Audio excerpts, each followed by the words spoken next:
If there were abuses of Tulsi Gabbard's liberties, I want to hear from that. But I want repercussions to come from this. And, you know, $34 billion left over. What's the $34 billion going for? Who's not impressed and would have to see more detail as to where the rest of the money goes. We can't just throw $30 billion out there and say things cost a lot. Based on the dollars that have been requested, it's not just the infrastructure that would be built, that would be the actual wall construction. It would be also surveillance equipment. The number's way off. 1,000. You could do 1,000 miles for $12 billion. You're asking for $46 billion. So I'm one. Now we're, you know, have air marshals following another air marshal or his wife. So I want to hear the whole story of what happened. Today, we're tackling a serious issue: wasteful government spending and threats to civil liberties. The administration wants $46.5 billion for the border wall, but the numbers don't add up. Experts estimate that the cost should be around $12 billion. Where's the rest going? The American people deserve answers. Secretary knows, everybody knows, that's the end. We're going to try to move on to the next person to get you out of here. We talked a little bit about the wall earlier. The administration has asked for $46.5 billion for the wall.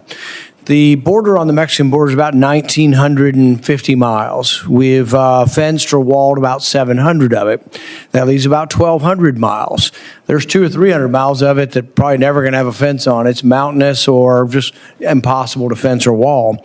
So I would say realistically, you got under 1,000. But let's just say there's 1,000. You really want to wall on 1,000.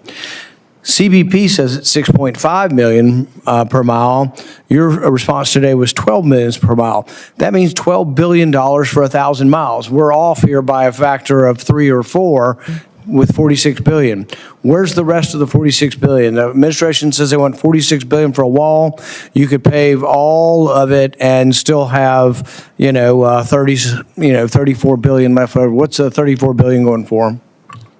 Yes, Senator, thank you for the question. We do have 702 miles of wall today.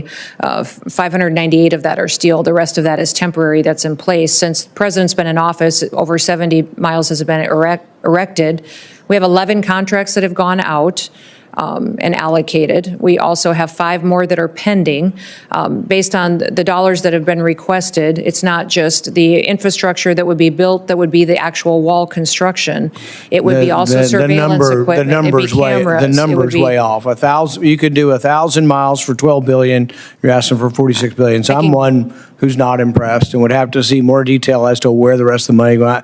We can't just throw $30 billion out there and say things cost a lot. I agree. We'll get you the specifics on that. With regard to the drones and all the preparatory work that DHS does and the government does for the NFL and for FIFA, does the NFL pay DHS for the work you do?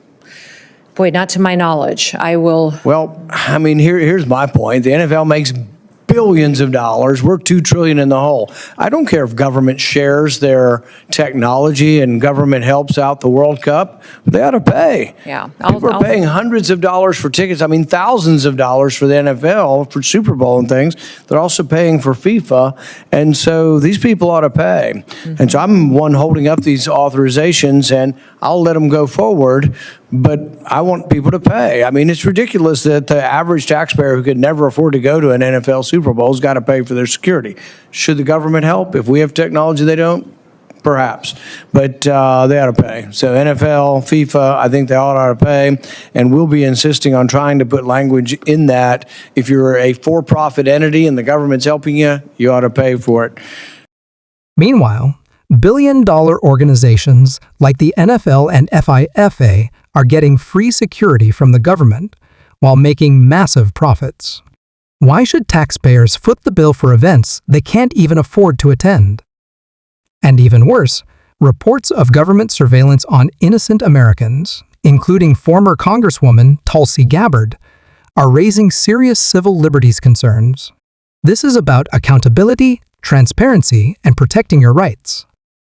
With regard to TSA Quiet Skies and Tulsi Gabbard situation, I suspect there are going to be other people that were caught up in this thing as well. I'm horrified by the idea that we took a former congresswoman and we're surveilling her and riding on jets with her. There was another story of an air marshal whose wife, might have been at January 6th or something, and now we're, have air marshals following another air marshal or his wife. So I want to hear the whole story of what happened. I want to hear that people have been let go, that they're no longer doing this. If there were abuses of Tulsi Gabbard's liberties, I want to hear from that. But I want repercussions to come from this. And I think you've said something's coming. Please let us know, and let us know how the program, the destruction of civil liberties can be minimized. I frankly probably have trouble with the whole program, but let's see if there's some way. But we need significant reform. If it needs legislation, please come to us with that. Thank you for your testimony today. Thank you.